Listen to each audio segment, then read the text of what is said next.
Almost every time socialism is discussed, some flaw, which in my experience is usually a misconception, will be brought up that some think makes socialism unworkable. I'm here to clear up these misconceptions. Misconception number 1. There is no innovation under socialism. In order to clear up this misconception, we need to explain how many of the innovations we use today came about. Your blank was made by capitalism is a strange phrase that doesn't make much sense in my opinion. First of all, capitalism, socialism, etc. don't make anything. Workers make everything. Isms just determine who gets paid in the end.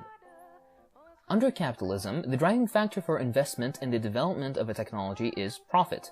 If it's profitable, capitalists will fund it. If it's not profitable, even if it were to save millions of lives, it wouldn't get funded. Under socialism, on the other hand, the driving factors for development of new technologies, techniques, and medicines are human needs and human creativity, rather than profits.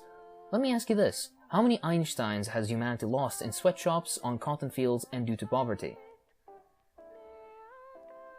Under capitalism, education, a necessary prerequisite to innovation, is locked behind the very, very expensive tuition fees and other expenses of universities. Under socialism, all stages of education are absolutely free.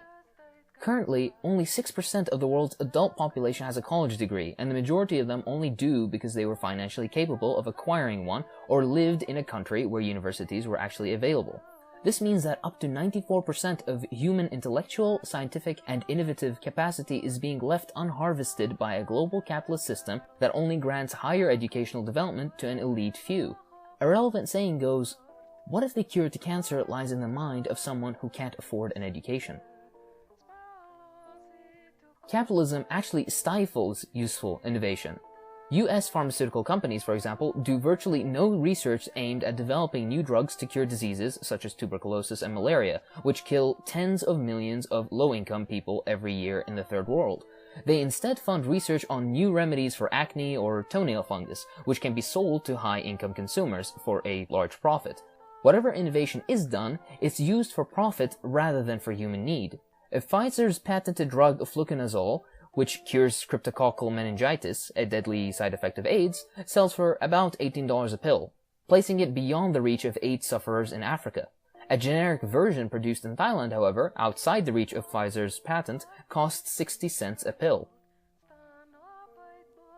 Let's entertain the idea though. If something truly was made by capitalism, then it surely must have been funded by capitalists and been from the private sector, right?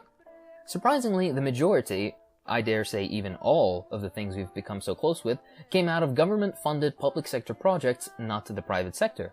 Funding came from either the public, from the government, or from the military. To give examples of things that came out of government funding, touchscreens were developed by government enterprises in Britain and by CERN. GPS, and the Soviet equivalent GLONASS, were developed by the militaries of the US and the USSR respectively. Microchips, without which your phone wouldn't work, was also a government project. Image sensors that allow you to take great photos with your phone or DSLR, accelerometers found in your phone and in video game consoles like the Wii, satellites, which are needed for practically everything nowadays, the internet, barcodes, the Doppler radar used for predicting weather, vaccines, including the recent lung cancer vaccine developed by Cuba, green energy sources like wind power. Even all the background work for Google was done through government funding. In fact, the economist Mariana Mazzucato from the University of Sussex states that every major technological change in recent years traces most of its funding back to the state. Even early-stage private sector venture capitalists come in much, much later, after the big breakthroughs have been already made. Adding on to this, a recent article from Scientific American stated that without government support, most basic scientific research will never happen. Already we see it isn't capitalism we can thank for these innovations, it's public funding, the type that is massively bolstered and supported under socialism. Innovation has happened not due to capitalism, but in spite of it.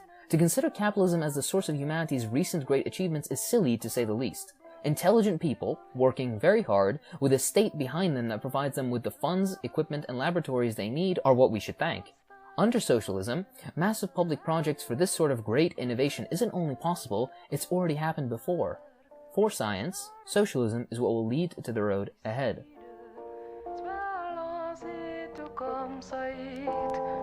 Internationale, mes doms staan gelijk.